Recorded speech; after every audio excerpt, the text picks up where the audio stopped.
Hello বন্ধুরা, আসসালামু আলাইকুম। আমি আজকে ডিমের ফোফা রান্না করব। তার জন্য আমি নিয়েছি এখানে 3টা ডিম, আর ডিমগুলো এবার ভেঙে বাটিতে দেব।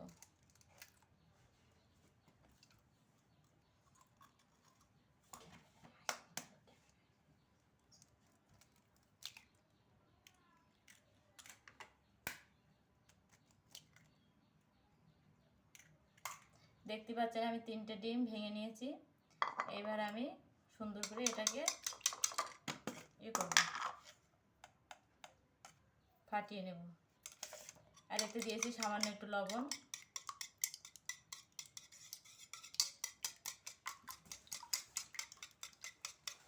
যতটা ফাটাবেন ততটাই ভালো হবে। এইভাবে আমার মতো ফাটিয়ে নেবেন।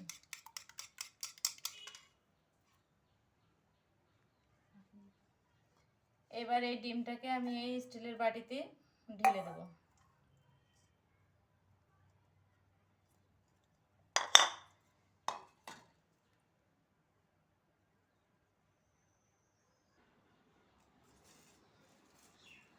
এবার আমি চুলোটাকে ধরিয়ে নেব। আজকে আমি রান্না করব উনুনে।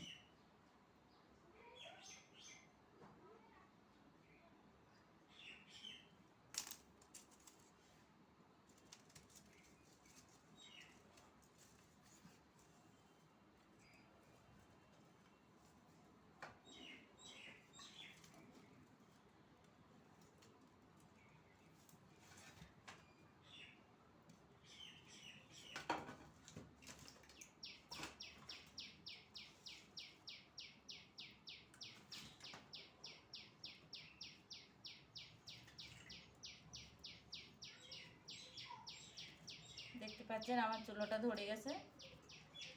এবার আমি দিব এতে কড়াই বসিয়ে।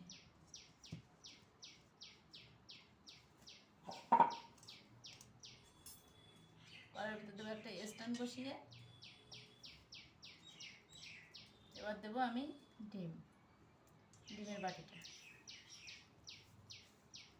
ডিমের বাটিটা দেওয়ার পর এরপর দেবো আমি ঢাকা।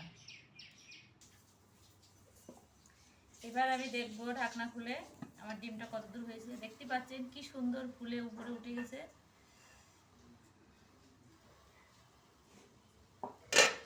এবার আমি এটা তুতকাঠি দিয়ে দেখবো এটা কতদূর হয়েছে। বা এটা সুন্দর হয়েছে, এতে কোনো অসুবিধা নেই। দেখুন একদম কিছু লাগেনি। এবার আমি এটাকে নামিয়ে নেব।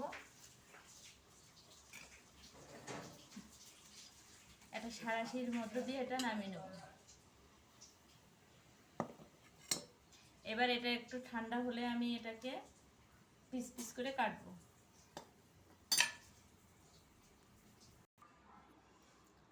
দেখুন আমি প্লেটের উপরে ঢেলে নিয়েছি। এবার এটাকে আমি পিস পিস করে কাটবো।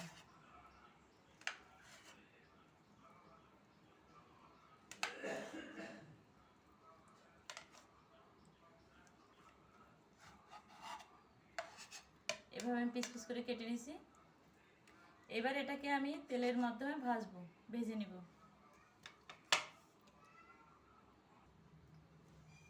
এবার আমি কড়াইতে তেল বসিয়ে দিয়েছি। একটু আমাকে দেখতে হবে তেলটা কতটা গরম হয়েছে।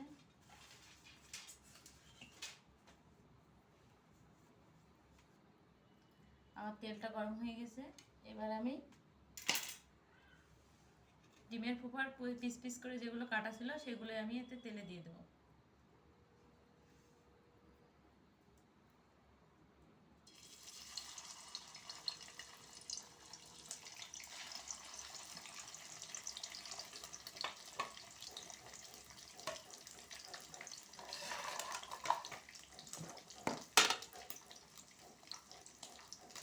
এবার এটা দিয়ে দেবো সামান্য একটু লবণ,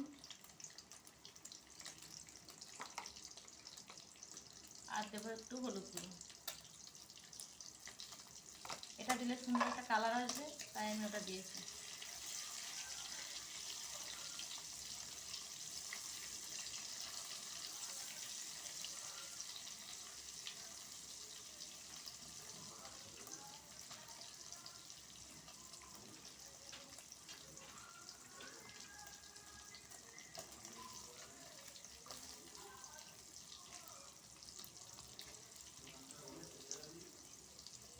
উল্টিয়ে পাল্টিয়ে এটাকে ভেজে নিতে হবে। আমার ডিমটা ভাজা হয়ে গেছে, সুন্দর একটা কালার চলে এসেছে। এভাবে আমি তুলে নেব।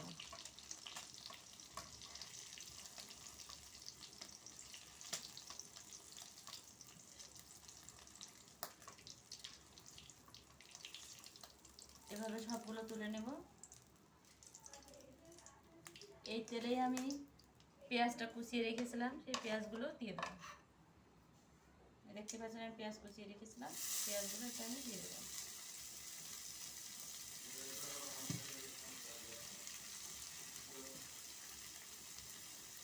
আমি আজকে আপনাদের দেখানোর জন্য, আমার চুলাও আছে, আমি চুলায় রান্না করছি। আপনারা গ্যাসেও রান্না করতে পারেন, চুলায় রান্না করতে পারেন। এবার এটাকে সুন্দর করে নেড়ে চেড়ে বাদামি কালার আনতে হবে।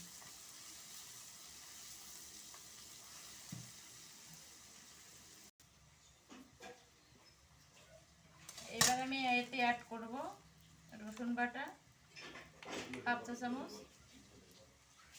আদা বাটা হাফ চা চামচ। এবার এটাকে সুন্দর করে নেড়ে চেড়ে নিতে হবে।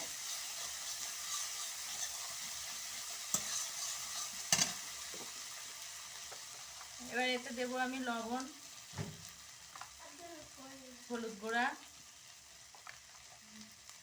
ধনিয়া গুঁড়া আর লঙ্কা গুঁড়া, যে যেরকমের খাবেন। আমি অল্প দিই সবসময়।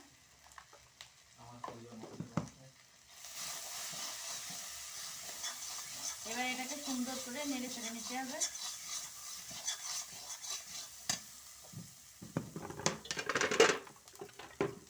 এবার এতে আমি সামান্য একটু জল দেবো।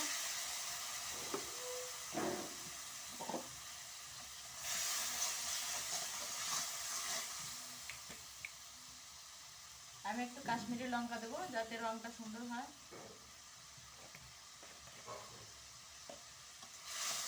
এবার এটাকে সুন্দর করে নেড়ে ছেড়ে নিতে হবে।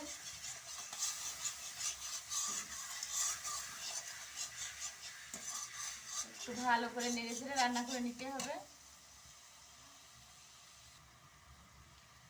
আমার মশলাটা ফুটছে, এবার আমি দিয়ে দেবো যে ডিমটাকে আমি ভাজিয়ে রেখেছিলাম, ডিমের খোপাটা, সেটা।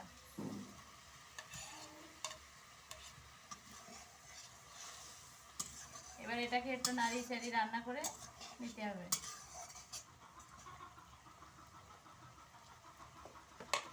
এবার এটাকে আমি দিয়ে দেবো ঢাকা।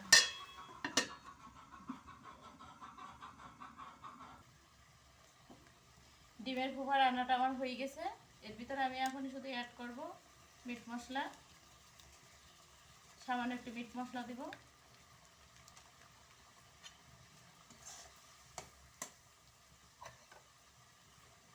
আর দেব ফালি করা দুটো কাঁচা লঙ্কা।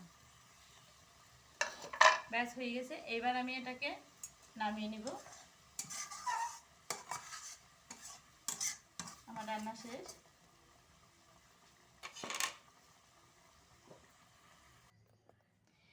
ডিমের ফোঁপাটা রান্না আমার হয়ে গেছে, দেখেন কত সুন্দর কালার এসেছে। এবার আপনারা এভাবে খেতে পারেন ডিমের ফোঁপা। আপনারা বাসায় একবার ট্রাই করে দেখেন, খুব মজা লাগবে, খুব ভালো হয়েছে, রান্নাটাও ভালো হয়েছে, খেতেও ভালো লাগবে। আমার এখানেই শেষ, আজকের ভিডিওটা এখানেই শেষ। আল্লাহ হাফেজ।